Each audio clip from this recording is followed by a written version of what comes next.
Something came in the mail today. It was from an old family friend, Linda Mayer, and it came with a note.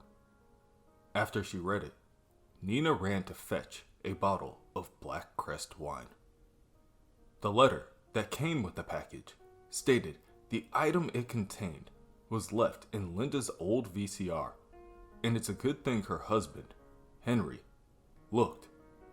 And once she saw it, Linda was sure Nina would want to have it. Nina opens the bottle and pours herself a glass before plopping on the bed in front of her TV. There is a brief amount of static, but then a familiar face pops up on the screen. Knock, knock!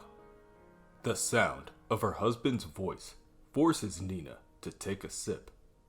You're supposed to say, "Who's there?" A smaller voice then cries out from behind her. Mom? Bodhi walks into her room with both hands clasped under his chin. Blood seeps out from between his fingers. Tears gently spill down the sides of his face. I fell down and hurt myself. Nina leans over to hug her son, and that's when Bodhi notices the television. It's Dad! Let's try this again. Knock, knock, Rendell says through the television. Who's there? Bodhi whispers back. Wanda! Like, Wanda see me juggle? I'm really good at it. Bodhi smiles at the television, entranced as he watches his father pick up 3 dishes and suspends them in mid-air. He completely forgets about the pain from his injury. He's juggling, he tells his mother as she returns with the first aid kit. Yeah, the big ol' show-off. There, all better. Nothing broke Mom doesn't know how to fix. Dare I ask how you got yourself bloodied up? Bodhi leads Nina into the bathroom where she finds her old broken cane and a shattered wooden stool. What exactly were you trying to accomplish? Bodhi points to the water tank above the toilet. I saw something up there. And you were trying to get it down with this? This is my old cane, isn't it? It was already broken. I know, Nina tells Bodhi, trying to stifle that memory of her breaking it that day in Willits. Nina then steps onto the toilet, reaches up, and finds another hidden key on top of it. A key? Another goddamn... Okay, well, one more for the collection. I wonder what it does. Nina focuses on the engravings on the key. Twin serpents entangle it like a medical symbol. It also happens to resemble a symbol painted on the black medicine cabinet in the corner of the room. What it does? Nina asks her son. It opens this medicine cabinet. That's what it does. Doesn't make you into a ghost, doesn't open up your head. Nina grabs the pieces of her broken cane, throws them into a cabinet, and locks the door. What it does is magically give us a place to stick some broken shit. End of story. Later that night, Bodhi is attempting to replicate what he saw his father do on the home video. Besides dishes, however, Bodhi chooses to try something a little softer. Grapefruits. Even so, it doesn't work out that well. Kinsey is busy washing dishes and Nina is pouring herself another drink. So only Tyler sees his failure. What did the grapefruits do to you? He asks. I'm trying to juggle, like Dad used to. Nina gulps down her drink and reaches for a couple of the dishes Kinsey just finished drying. Tell you what, kid, I can do it like your father could. He could get 4 or 5 things in the air at once, but I do have a handle on the basic technique. It's like, while one is in the air, see? You pass it with your other hand. Nina's effort goes just about as well as Bodhi's, and all three of the dishes she grabbed hit the kitchen floor and shatter to pieces. Shit! Well, at least they were the ugly dishes. Now that just bothers me. I know I can do this. Kinsey looks at the dishes she just finished cleaning and stares blankly at her mother. There wasn't anything good to eat, so Tyler had been eating some leftover Chinese food for dinner. He's starting to lose his appetite. He sees his brother Bodhi's demeanor shift and places a hand on the boy's shoulder. It's like riding a bicycle. Once you got the trick in your muscle memory, you almost never... Nina's second trio of dishes shattered to pieces, just like the first. Fuck! You know, Kinsey, maybe if you dried these dishes before you put them on the rack. Bodhi approaches his mother and attempts to reason with her.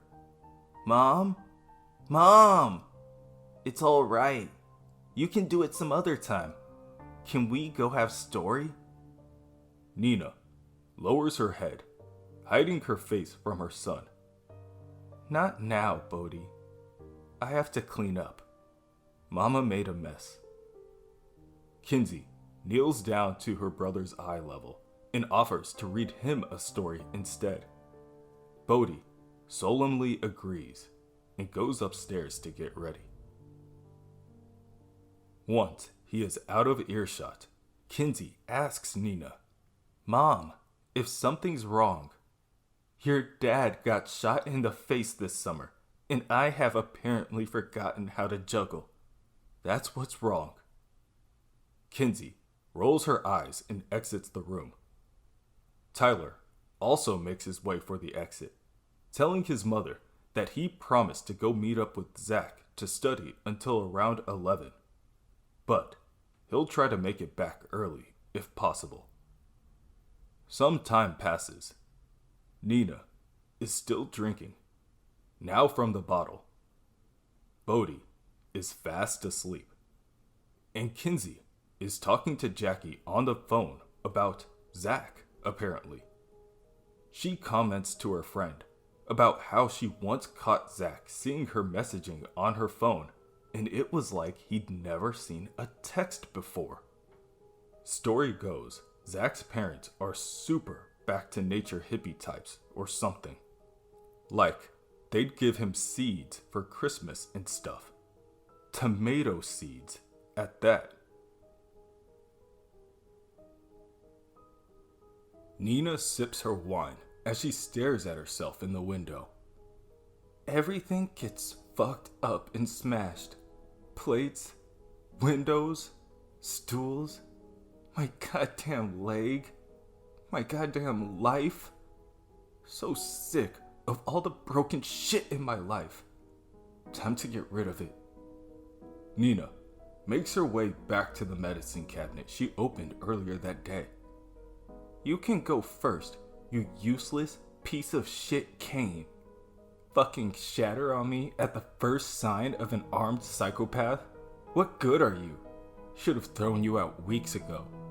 I don't care if you did belong to my great-granddaddy. You could go into the trash with all the other... What the fuck? Nina is caught off guard as she swings open the medicine cabinet door and sees her once broken cane fully restored. Nina removes the cane, sits on the toilet, places the cane in her lap, and examines it. She honestly can't tell if she's dreaming or just drunk. So, she takes another sip. Then, her eyes drift to the broken stool in the corner. There's no way, she mumbles to herself, scooping up the pieces and cramming them into the cabinet. Damn thing doesn't even fit. Put this back together, you hocus pocus motherfucker. Nina uses the entirety of her weight to cram the door closed. And as she backs up, she notices something strange happens. The cabinet begins to change shape right before her eyes. Alright, wait a minute. Weren't you thinner a second ago? I didn't think I was that drunk. Well, goddamn. Nina gasps as she once again opens the door to the cabinet. The door, and the cabinet by extension, is now a small cube where it once stood, larger than it was wide. And within it sits a fully repaired footstool. That's so handy, she thinks aloud before rushing back to the kitchen to retrieve the box of broken dishes. When she returns, the cabinet is back to its regular shape and size. She chuckles to herself under her breath. Oh, I get it now. That's part of it. You can change shape to fix whatever needs fixing. Nice. Nina pours the contents out of the box and into the cabinet before closing and locking the door. She sits her wine on top of the cabinet, leans her cane on the wall, and kneels over, making sure not to avert her eyes this time. Making sure not to avert her eyes. Making sure not to miss the magic as it unfolds right before her. And to her surprise, it works. Nina quickly sips the rest of her wine before grabbing the stool and the plates and giggling all the way into the kitchen. This is incredible. Anything she wants to fix, she can fix. There are so many things that have gone wrong lately, and really, it doesn't even matter. Her cane, the stool, the dishes, all of them are proof that this life of hers isn't over. No matter how broken she is, the pieces can always be put back together. Nina's giggle slowly turns into a stifled chuckle, then into a fit of laughter. Who cares anymore? Things can be like they used to.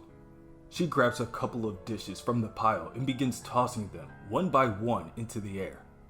She's juggling, just like Rendell taught her. That big show-off. And if he thinks he's so great for juggling 5 items, then so can she. Nina reaches for her empty wine bottle and glass and inserts them into the rotation. However, just like with Bodhi earlier that night, Nina's eagerness and effort doesn't get her far, and each one of the dishes goes plummeting to the ground. The smile does not leave Nina's face.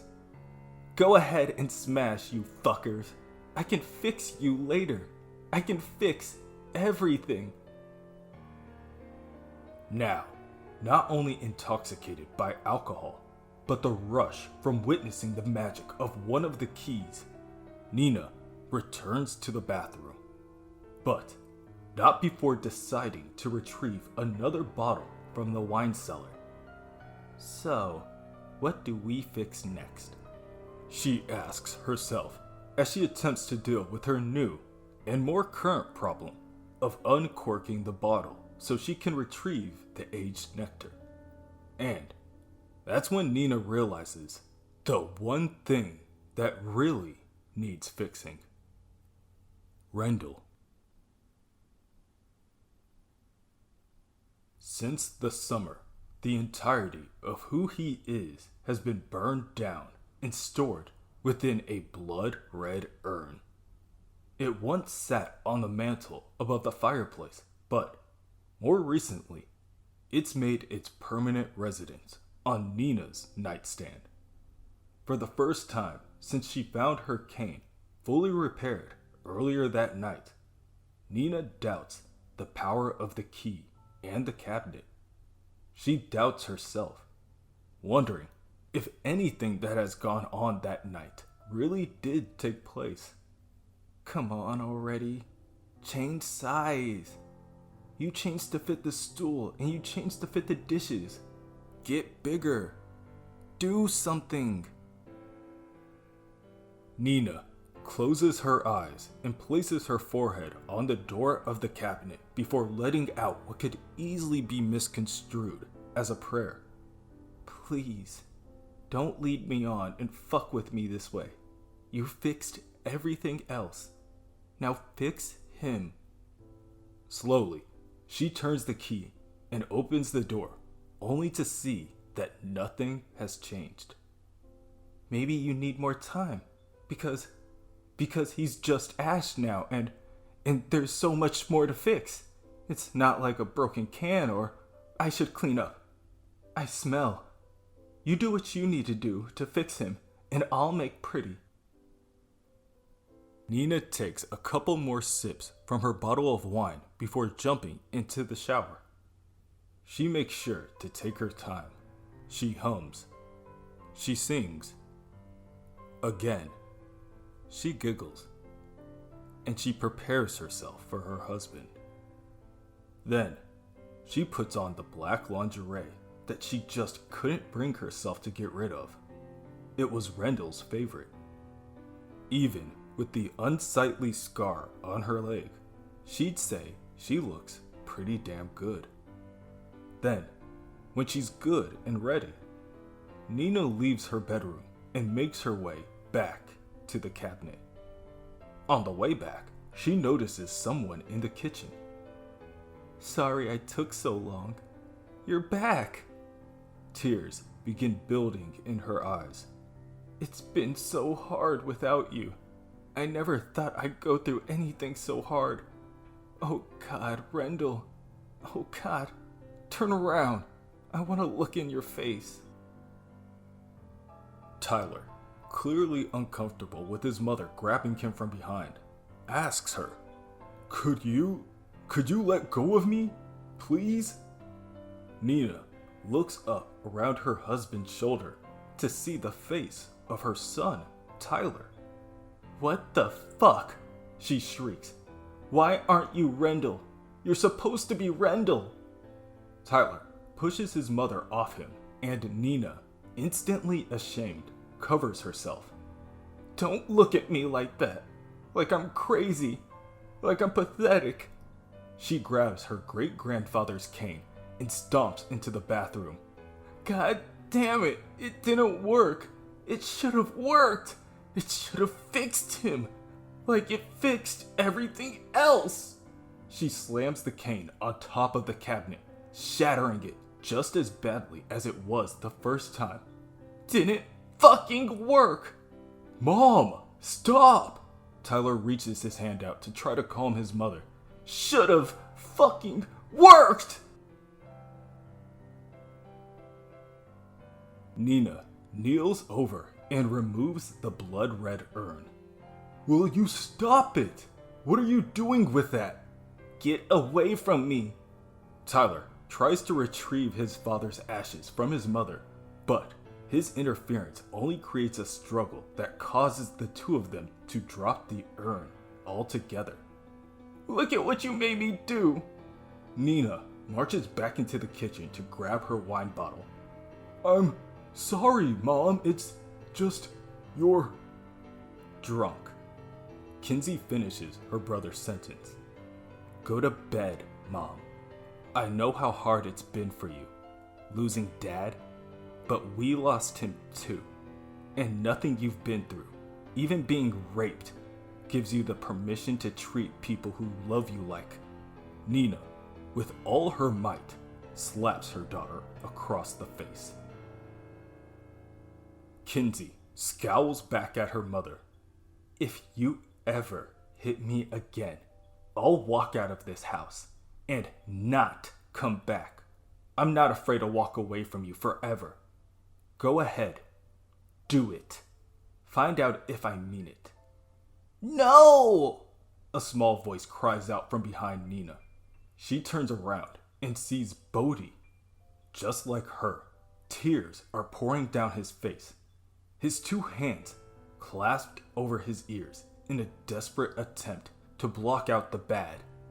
Everybody, stop fighting! Bodhi. Nina goes to comfort her son, but Kinsey blocks her off. Don't. Just don't. I'll put him back in bed. Move out of my way, or what? Don't you get it? You've got nothing to threaten me with. I'll take care of him. You're not up for it tonight. Or most nights. Kinsey lifts Bodhi up and exits out the room.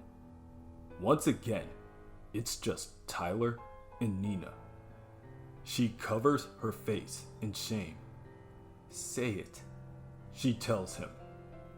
I can't believe you'd use your hands on her.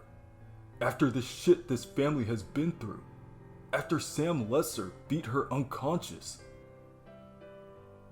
As for the rest of your shit, your moods, your drinking, I can take whatever you can dish out. So can Kinsey. But if you ever put Bodhi through the emotional ringer like that again, so help me. What? Nina snaps. So help you what, Tyler? I don't know. Christ. The women in this family are tough. I like to be half as tough. I'm just saying, Kinsey can't be his mother. Neither can I. That's right. He's stuck with me. Get used to it. And don't give me that pitying look. I don't want your pity. Not any of you. What do you want? I want you to grow the hell up and get the hell out. Instantly, Nina regrets her words and once again covers her face in shame. Can't wait, Tyler tells her. I wish I graduated tomorrow, but unfortunately, I have to wait 7 more months before I can get the fuck out of this madhouse. Let's not have too many more scenes like this, okay? I'd like to not completely hate you by then. Nina spends the night sobbing, uncontrollably. She kept saying it, but she doubts her son could hear her apologize. She was all alone, and the only things that kept her company that night were the darkness and shadows themselves. The next morning, the children wake up to find the kitchen still in a mess and smelling like alcohol. With a shared sigh between them, they decide it's best to divvy up the tasks. Kinsey will sweep and mop. Bodhi will help with the dustpan and take out the trash. And Tyler will clean the bathroom. It takes less time for Bodhi and Kinsey to clean the kitchen than they expected. Their concern begins to grow, however, when they notice that something is holding up their brother. Kinsey pokes her head into the bathroom and sees her brother hunched over the broken pieces of the urn, petrified. Ty, how's it going? Need any help in here? Ty? Kinsey walks a little closer to examine what has her brother so captivated. And that's when she sees it. Within the dunes of her father's ashes, spilling out of the broken pieces of the urn, sits a jet black key with the head of it fashioned in the shape of the Omega symbol. They don't speak to each other, but the two share a mutual understanding that this is the beginning of the end.